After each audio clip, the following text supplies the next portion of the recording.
Moi!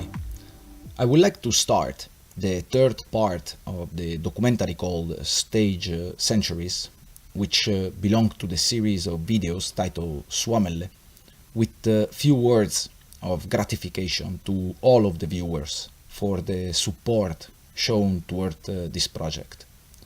I keep receiving very beautiful emails, especially from people who got to the same conclusion with me, that there's a deliberate agenda in to hide information about the history of the country of Finland and the group of Finnish and Uralic in general languages. And this series is dedicated to research deeply the reason of such manipulation of knowledge and free Finnish culture from its capture. What shocked me the most about this series of documentaries is the number of viewers that receive daily. I mean, I personally don't have any social network. I don't have a computer. The one I'm using belongs to the Finnish researcher Unlinked Bird, which is every day more and more becoming the core of this project. And I don't even have a phone. So my videos are just there. I cannot believe the power of the viewers that share them and like them. I really want to dedicate all of my works to you. Life creation is of the viewers even more than mine. But let's now start this third and last part of the video with a question. Have you ever heard of Great Tartaria?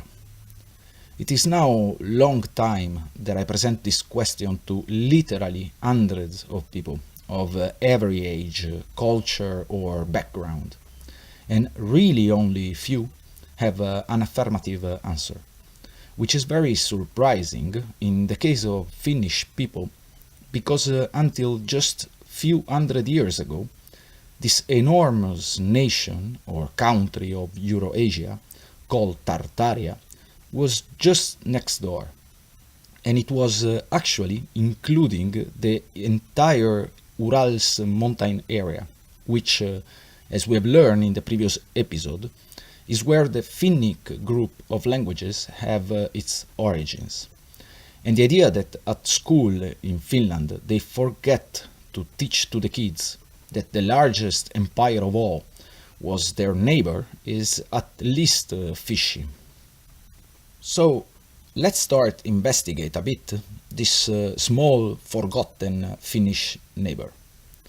I will start as usual with the first response from the main research engine in internet, because as I said in the previous part of this video, people tend to use the first answer believing that it is also the most correct and checked. Tartari, Latin Tartaria, or Great Tartary, Latin Tartaria Magna, was a name used from the Middle Ages until the 20th century to designate the great tract of northern and central Asia, stretching from the Caspian Sea and the Ural Mountains to the Pacific Ocean, inhabited mostly by Turkic people after the Mongol invasion. It incorporates the current areas of Pontic Caspian Steppe, Volga Urals, Caucasus, Siberia, Turkestan, Mongolia, and Manchuria. And I will read you one more quote. As the Russian Empire expanded eastward and more of Tartary became known to the Europeans, the term fell into disuse. Basically, that so-called historians are telling us that Tartaria is actually no country, but a name for land of nomad tribes that were known badly by cartographers until the 19th century. But in the 16th century, just few decades after the discovery of America, the same cartographer, they were able to map all of the main rivers of the jungle of South America, as I showed you in the previous part of this video. So Tartaria was a name for undiscovered areas of the North and Central Asia. On the screen at this moment, we can observe a series of maps made by the cartographer Abraham Ortelius. And I will use again his works because I already proved in the previous part that his maps are considered genuine and authentic by all of the historians. And as we can see on this particular work from 1592, Tartaria is actually pretty well mapped and known. There's all the rivers, forests, towns. Actually, to me, Finland, it looked much less discovered than Tartaria. I don't think that is so difficult to see that in the 16th century, those lands were pretty well known to the Western cartographer. But the so-called historians, they just can't realize it. They are assuring us that Tartaria is a name for undiscovered landmass. I'm sorry, I hope not to offend anyone, but a person really don't wanna see it to miss it. I will let you enjoy few geographical works from some very respected cartographers of the 16th, 17th, and all the way to the 19th century, representing this enormous nation or country.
No comment are needed.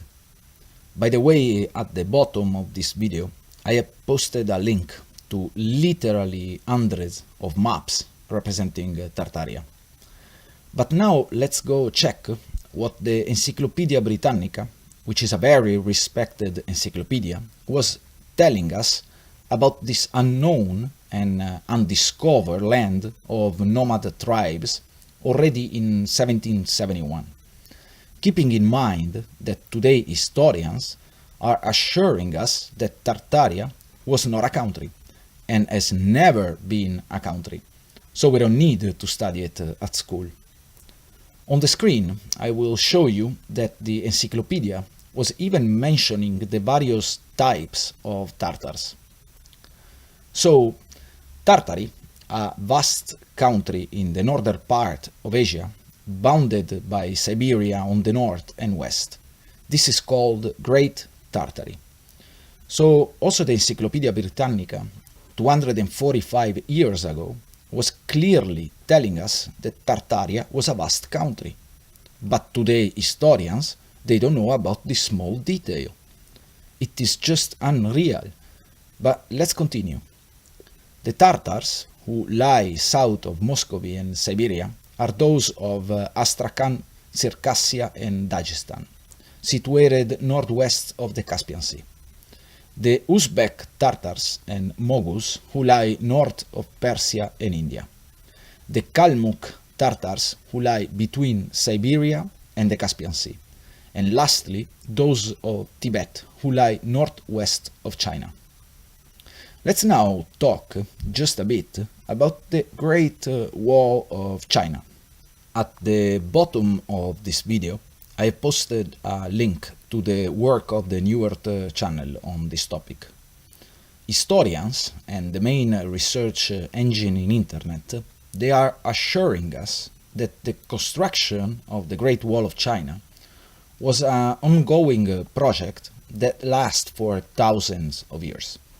And its purpose, as we can read on the screen, was to protect the Chinese state and empires against the raids and invasion of the various nomadic groups of the Eurasian steppe.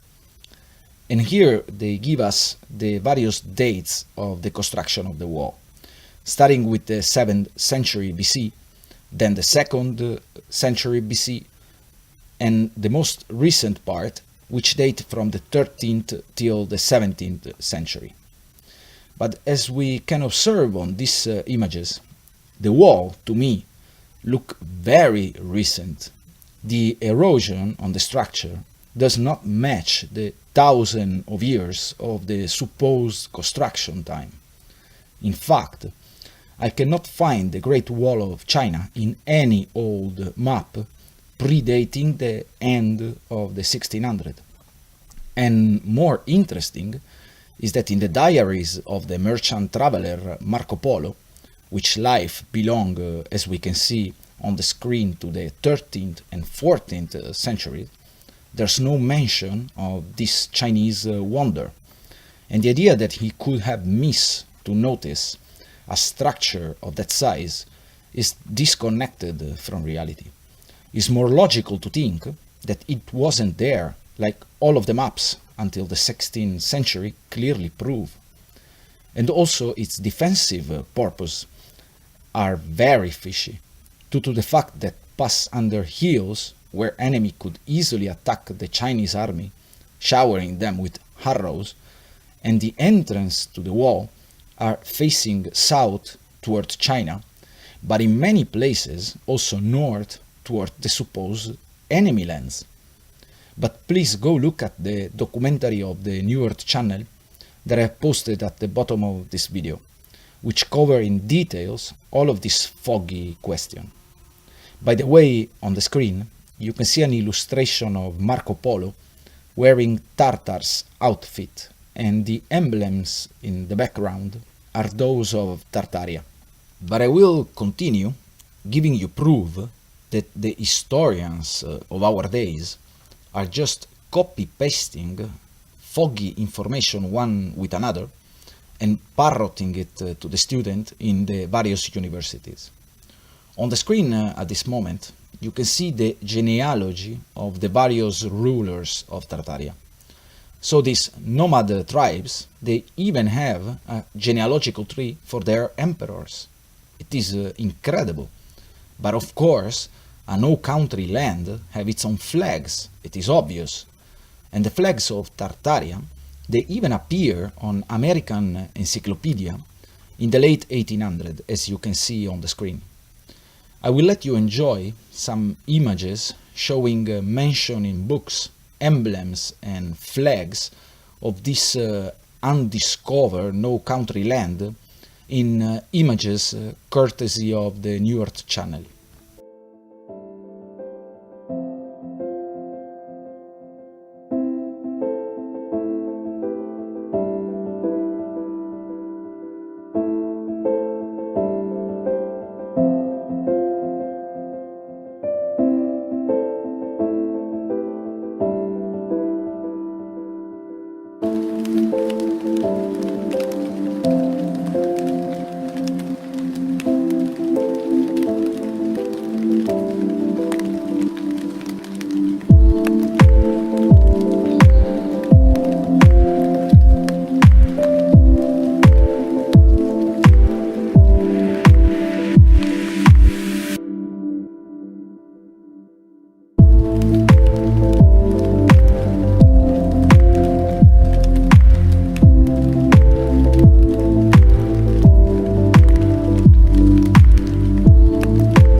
One of my best friend, which is actually more than a father for me, was the professor of history and philosophy of the University of Rome, Italy, now jubilated. By the way, he can read and translate various ancient languages, for example, Greek and Latin. And when we were living together in Africa many years ago, he taught me to go research by myself everything that I'm interested of in life, and not copy-pasting information just because somebody with a big or important name said it. And I have learned this also with many German scholars in Canary Island, Spain, my home, that they have refused to teach in schools because of the lack of credibility of the topics that they should have presented in the various educational institutions. And they have chosen to live a simple but full of knowledge life.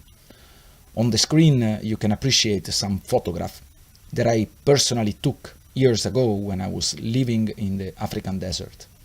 And I would like to dedicate it to all of those people that search for answers and truth. So let's try to understand why this gigantic country or nation was eradicated from our recent history books. As we have learned in the first part of this episode of Suomelle, what this parasitic society behind the scene want is lowering the human consciousness and us to think that it is thousands of years that there's wars and conflict, that it is thousands of years that civilization after civilization humans were fighting and killing each other. And the idea that until few centuries ago there was a unified and peaceful society of the size of Tartaria was very disturbing for their agenda. So what they did, as with all of the rest of our history, was burning and destroy every proof and account of such society.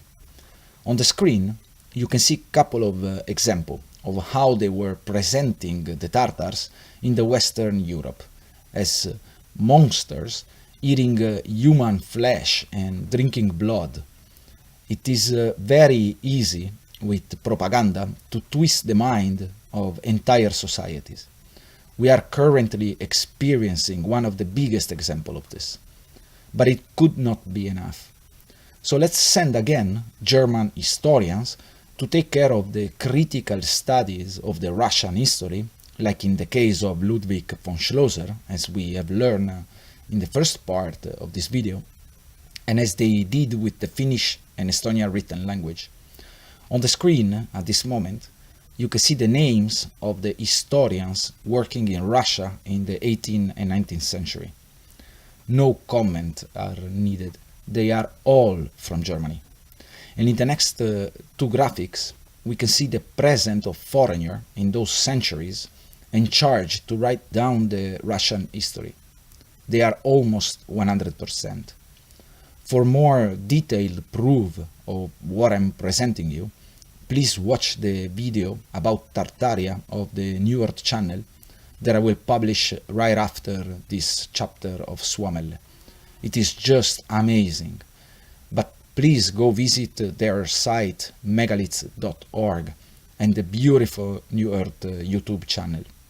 Again, as I did with the first part of this video, I will add a link at the bottom to the study of Anatoly Fomenko and the New Chronology project. On the screen you can see their compilation of books called History, Fiction or Science. You can order them for free. It is time for humanity to wake up. We have been lied and tricked enough. It is time to find out our true origins and history. As humans, we are very special and important. I hope that this simple series of documentaries that I'm creating, which is really nothing special, just an enormous thank you to the world, can help somebody to understand where to start asking for answers. The next episode will be one of the most interesting to me because of the archaeological topics that I will touch. But as I did with the other chapters, I will leave you on a note of suspense at not revealing anything else about the next chapter. Thanks for watching and listening.